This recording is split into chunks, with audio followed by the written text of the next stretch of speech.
Hello, everyone. In today's Journal Club, we want to talk about DNABERT. DNABERT was published in 2021, and it was one of the pioneering work that applies transformers to the problem of for different problems in DNA sequence analysis. So, as a first starting with a very broad summary, the idea is to pre-train a language model using the sequences and its k-mers. And once we have this pre-trained model, they try to fine-tune it with a specific data set for a specific task. They consider three tasks: prediction of promoters and transcription factor binding site and splice sites. They first describe three different architectures that could be used to understand context. Recurrent neural network is one option that benefits from the input from the previous layers and from different time steps. But the challenge is that it suffers from the gradient vanishing when the context increases. And because of the recurrent nature, it's difficult to make it parallelize. Another architecture is convolutional neural network that the idea is to apply some filters, but because of the high computation, the context could be quite local. Another option is using transformers that leverages the self-attention mechanism and can have quite a large context. So the traditional way of deep learning or machine learning approaches was to initialize the model by random ways and have a kind of try to train it for each task separately. And once we have our trained model, we could predict different for different data sets, but it's for a specific task. The DNABERT style that follows BERT is to first it initialize the weights, and it uses the human genome to pre-train the model. Then it's a kind of general purpose model that could be used to fine-tune for a specific task separately. So for each task, it starts from the pre-trained DNABERT model and fine-tune it and make some prediction. So DNABERT uses the BERT architecture. In BERT, it's kind of a bidirectional transformers that uses the embedding from previous and next tokens. In contrast to GPT, that's more like a left to right transformer and kind of autoregressive that only uses the previous tokens. In BERT, it was pre-trained on next sentence prediction and also masking some of the tokens. So here it shows from the same the BERT paper, it has the sentence A and sentence B, and it does the pre-training, and it also has fine-tuning for different tasks, and was evaluated in GLUE and SQUAD different benchmarkings. So an improvement to BERT was Roberta, that they showed that even for natural language NLP, removing the next sentence prediction task was better, and they only uses the mask language modeling, and they also have it dynamically. They generate 10 times of training data, and each sequence could be masked in 10 different ways. DNABERT uses this improved version. So in genomic language model, when we want to analyze DNA, the challenge is that there is no notion of word compared to a sentence in English language or in other languages. And so the idea is to use the idea of k-mer and have each k-mer as a token. So here in this example, we have the DNA sequence ATGGCT. And the k-mers are small chunks of DNA with fixed size. To extract all the k-mers with length 3 or trimers, we could start from here, ATG, this would be 1, and then TGG, and then GGC and GCT. These are four trimers of this sequence. We could also have extract 5 mers or longer k-mers. Here there are like two 5-mers. Let's go to the example from the paper. This is the original sequence, and for tokenization, it extracts the k-mers. These are small chunks of the sequences. It also has a few more special tokens. For example, CLS, the classification. They put it in the beginning that represents the whole sequence. There's also a separation token that is at the end of the sequence as a kind of border between different sequences. And in total, there are 4 to the power of k different k-mers for k-mer size k. And with these 5 special tokens, this is the total number of tokens. And the other special tokens are padding and unknown and masked. Masked are those that should be masked and then ignored and then predicted. They used 4 k-mer sizes in DNABERT paper 3, 4, 5, and 6. One quick note that I'm talking about DNABERT version 1, the first publication. The newest publication, they have single base tokens, and they have different encoding and tokenization. So in DNABERT, I was talking about this part. We have this original sequence and tokenize it. We have different k-mers. And during pre-training, it masks some of the, for example, this part. So the model does not have access to the masked tokens or masked k-mers. And the idea is to predict those. And so it fed to the embedding layer. And then it summed up with the positional embedding that gives us the input embedding to the model. The architecture is the transformer. There are like 12 layers, and in each layer there is multi-head self-attention, 12 heads, and the norm layer, and the feed-forward. So here I put the multi-head formula. It's concatenation of 12 heads, and in each head it implements the softmax, and then it also uses the query key values matrices to apply this self-attention mechanism. In total, there are around 768 hidden units. And in the last hidden state, the first one corresponds to this is the aggregated representation and can be used for sentence level classification. We could also study classification for each mask token separately. We could have another layer that uses those from the last hidden state. So this was the idea of pre-training using the masking. As I mentioned, comparing DNABERT with the original BERT, it doesn't have the next sentence prediction. Another challenge is that when we are using overlapping k-mers, when we have some of them, they have some information shared across them. So they make sure that they mask regions of k contiguous tokens. For example, when they want to mask 15%, they don't mask them like separately. They just make sure that they mask all of a few k-mers one after each other, so there is no leakage. Otherwise, it would be easier to, when we have like trimers, if we have like a few of them, if we mask one of them, it means that we just remove one base and we can predict from the neighboring k-mers. They also force the model to predict contiguous k tokens. Now, similar to BERT, they use a cross entropy loss function to predict the mask sequences.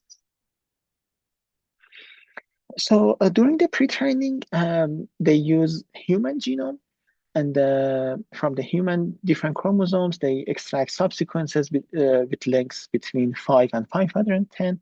Half of the time they use 510 bases, and the rest they randomly select one integer value between 5 and 510, and subsample the subsequence. Note that these subsequences are non-overlapping. They pre-train for around 120,000 steps with a batch size of 2,000. For the first 100,000 steps, they mask 15%, and for the last 20,000, they mask 20%, which is a more difficult task. The learning rate, the first 10K is like linearly, they increase it from 0 and then followed by linearly decreasing it. This is the last values I'm showing for different DNABERT k-mer sizes, k-mer 3, 3-mer, 4-mer, 5-mer, and 6-mer. These are the only 10,000 steps, but they did it for 120,000 steps, and it took around 25 days on 8 NVIDIA GPUs. It's quite expensive at the time, specifically. And but for example, I'm showing a quite newest publication that they compare the costs in terms of like petaflops compared to high-NA DNA and nucleotide transformer and other GPN and from other architectures, other genomic language models, to be more exact. So this was the pre-training. Once they pre-trained the model, they could use it for different tasks. For example, for fine tuning, and when they have a specific task of prediction of promoters or finding transcription factor binding sites or splice sites. They show that for different tasks, different camera sizes perform quite similarly. There were some slight fluctuations. And they also have a specific tools, DNABERT ways for interpretability, which shows the different attention values. So the first task is gene promoter prediction. Here we have a gene, and there's a promoter here. RNA polymerase goes over it and try to transcribe to RNA. And but the amount of this expression of different genes relate to the transcription factors and the enhancers. The whole complex is very important in biology. So the idea is to fine-tune the model. They use the data from eukaryotic promoter database, and for each transcription start site, for each promoter, they selected 10,000 base pair sequences, minus and negative 5K around the transcription start site. 3,000 of these promoters are like TATA promoters, and 26,000 of them are non-TATA promoters. They don't have TATA. And to fine-tune the model, they have positive examples and negative examples. For positives, they consider minus 249 to 50 bases sequences around the transcription start site. And they have TATA negatives that they generated random 300 base pairs. And they put TATA at position 225 base pair upstream of the TSS. And they also have some non-TATA negatives that are just dinucleotide shuffled sequences, which has same number of nucleotides. So this is the data to fine-tune the model. And they consider a case as a true positive when the predicted sequence has more than 50% overlap with the promoter region. They compared with different tools, with another or a few more tools, but they didn't retrain other methods. And they say that this might penalize DNABERT because there might be some overlap between test and train for the other tools. This is the result comparing DNABERT prom with dPromoter, another state-of-the-art tool at the time. And they evaluate for TATA promoters, non-TATA promoters, and all together. And they show that the accuracy of DNABERT prom is better than the other tool. They also calculate F1 score and MCC score. They measure it, and they show that DNABERT performs quite well in this task. This was trained on 300 bases. They have a kind of another or more difficult task that uses 1,000 bases and try to detect whether there is a promoter region in that sequence or not. They did it to make it compatible with another tool called PromID. Here I'm showing the F1 score and MCC score, and they show that DNABERT works quite well compared to the other tool.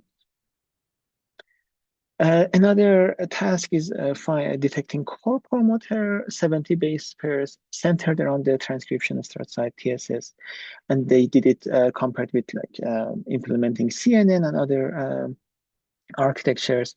Here, these are three types of promoters like Tata, non-Tata, and all together, and the accuracy here for example, Tata is like 0.92% compared to the other architectures like around 80, 87 or 88%. They also showed improved F1 and MCCS score. Here I'm showing the ROC curve, and this is like area under curve is for DNABERT is much higher than the other tools for both cases, non-Tata and Tata promoters. Another task that they studied was to predict transcription factor binding sites. They fine-tuned the model using a chipseq profile from the ENCODE database. They use around 690 datasets. Specifically, they extracted 161 transcription factor binding profiles in 91 human cell lines. They have positives and negatives to fine-tune the model. Positives are the 101 base pair region around each chipseq peak, and negatives are 101 base pair region with no overlap with chipseq peak, with the same GC content. This was the training data set. For the test set, they selected 500 even number peaks to evaluate their fine-tuned model. On the right, we can see the comparison in terms of F1 score. Here is the DNABERT, which shows a better F1 score compared to the other state-of-the-art model at the time. They compared with DeepBind, DeepC, Basset, and other methods. They mentioned that other methods suffer from high false positive. They implemented a kind of a tool or toolkit called the DNABERT Wiz to analyze the fine-tuned model. It helped improve the interpretability. They extract the attention scores. The idea is to understand which sequence features were more important for the prediction. Here, they consider P53 gene and their homologs, TAP5073. These are like involved in apoptosis, which are very important for cell. And here they show the attention map of this gene binding sites. And here is the attention scores for this gene. And they compare. Here we can see that there are some peaks here, higher score here and here. Then they extract the sequence and perform analysis with another software called P53 scan, which gives a specific binding score. This region shows a quite high score, confirming the attention score that was predicted by DNABERT. These are a few other examples. This is the same example that I just showed. This is another example. Here there is a high attention score and high P50 scan score. Here is low and low. Here was a bit different, that it was not a gene, that P73 gene, and they checked the score. It's quite low, but here is a bit higher. So there's kind of ranges in interpreting these values. They also studied the PROM300 test set. They aggregated all the heat maps across 690 data sets. So these are the scores. For example, here, each row is a promoter. These are like Tata promoter, and these are non-Tata promoter. Actually, I should move this a bit. And here we can see these are like higher scores.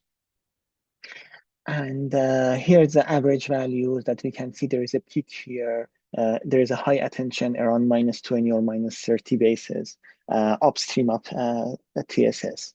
which is around the Tata box. So here is like a specific example that here we can see a higher score, um, high attention around the peak, but here it's a bit, there should be a peak, but there's no attention around it. The average attention is low. The authors argue that probably it's because of the low quality of chipset data. To understand this process a bit more, here they show this column is the sequence, one sequence, the same sequence is on the right, and each row is a k-mer, and they add an edge between a line between two k-mers when there is a high attention, and different attentions are in different colors. They focus on two binding sites, AGC, TTG. This is AGC. These are like overlapping k-mers in different rows. So this box corresponds to AGC, TTG, and also this box. So they want to study P53. And so here I'm showing the attention values that are larger than 0.2. All of the orange ones are important. All of the orange ones are for a specific head, and it shows that it reveals the important attention here, specifically for the k-mer CTT. And so it shows that it has it understand and have a quite contextual understanding of the input sequence. And if we filter it even more aggressively and keeping only high attention, we can see the patterns that CTT, this k-mer, attend to which k-mers. So another idea that they implemented was to find high attention regions. They used the 690 data sets. They extracted those regions with high attention greater than the mean. They also consider in each region, there is a high difference within the region, 10 times the minimum value. They align these regions to find similar ones and combine those. And they use a kind of, they use the fixed length 24 bases to perform position weight matrices PWM. They use a TomTom program on these motifs and compare to the Jasper datasets. So they show that around 1,500 of these motifs are already documented in the Jasper dataset. A portion of them is not documented. And when they compare it with the database, it shows a quite good p-value for these motifs that they found. And this is one example of the PWM. We can see that TomTom and DNABERT have quite similar patterns of motifs. There are like a few other examples, USF2, and like other cases that DNABERT can reveal the motifs using the attention scores. Another task that they studied is finding splice sites. These are regions of RNA where introns are. So the splicing, the idea is to removing these introns. And this is an example that we have exons and two exons here and the intron in between. And this is the donor site and acceptor sites. These are usually there are these nucleotides GT that is usually in the donor site and also AG in the acceptor site. These are called canonical because these are usually there. But the challenge is that there are some non-spliced sites with the same sequence, GT and AG, of course. And also there are some non-canonical spliced sites that without GT or AG. So these are some challenges. And the idea is to find these donor and acceptor sites. So they use some positives and negatives cases. And so these are positives are 400 base pair sequences around the donor and acceptor sites. And negatives are they use some sequences and they put it in the model, and then they use the training data set. So these are the training data sets in the sense that if the model find it wrongly, they put those false positives in the set. So they did it iteratively to improve the model, to make sure that the weights are correct in the sense that all the negatives are correctly specified as a negative set. So they trained the model 100 times as a kind of iteration. This shows that uh, the model can work well, and DNABERT splice works better than the other tools like Splice Finder and so on in both accuracy and F1 score. So they studied the attention landscape on our splice side. They see kind of high attention introns. So these are a splice site, and this is the distance from splice site. So here I put the donor and acceptor here to compare with the negative and positive coordinate. So it shows that there's a showing the importance of splicing, enhancer, and silencers. These are like cis-regulatory elements. So this attention landscape help us to study donors and acceptors. So another analysis that they performed was to study 700 million variants in DBS SNPs, and they wanted to know how attention works for those. And every time they put the sequence and the one by altering the alleles for the SNP location, and they calculate a score, P1 minus P2 times multiplied by max of P1 and P2, and they calculate also the odds ratio. They benefit from the PROM 300 Tata model, and put these generated sequences to the model, and check whether these scores is high or not. This score is kind of comparison between the wild type and the mutated one. And they notice that they find some functional variants that have these high scores, and they compare these variants data they found in DBS SNPs with CleanVar, GRASP, EBI, GWAS, and show that more than 24% of their identified variants are in these data sets. So they can find functional genetic variations. This is an example of a 4 base pair deletion. Here, this is the scores that the formula is here. And here we can see that this is the wild type, these are the scores, but the mutated one, when it's for the mutated one, the scores are completely different. And it's a kind of functional genetic variations, which from the literature, they know that it's within the myo7A gene, which is kind of important for the Usher syndrome. They also did it for other positions, other genes, and they see that how they impact the scores. And this is also another one with odds ratio for different for different SNPs. So these are all the three fine-tuned models for 3 specific tasks. They also discussed that the pre-training was very useful for them because instead of randomly initializing the model, they use the pre-training for fine-tuning for the task that they are studying. And here they see that sometimes there are, so these are the pre-trained model, and it seems that these are the in randomly initialized one, and we can see that the loss value is quite high, but these ones are the fine-tuned model using the pre-trained model, and it's a much lower loss score. They say that this might be because of the randomly initialized can get stuck at local minima. So all of this analysis so far was on human to show the generalizability of the model. They use the DNABERT pre-train on human, and then they fine-tune it on a mouse ENCODE dataset.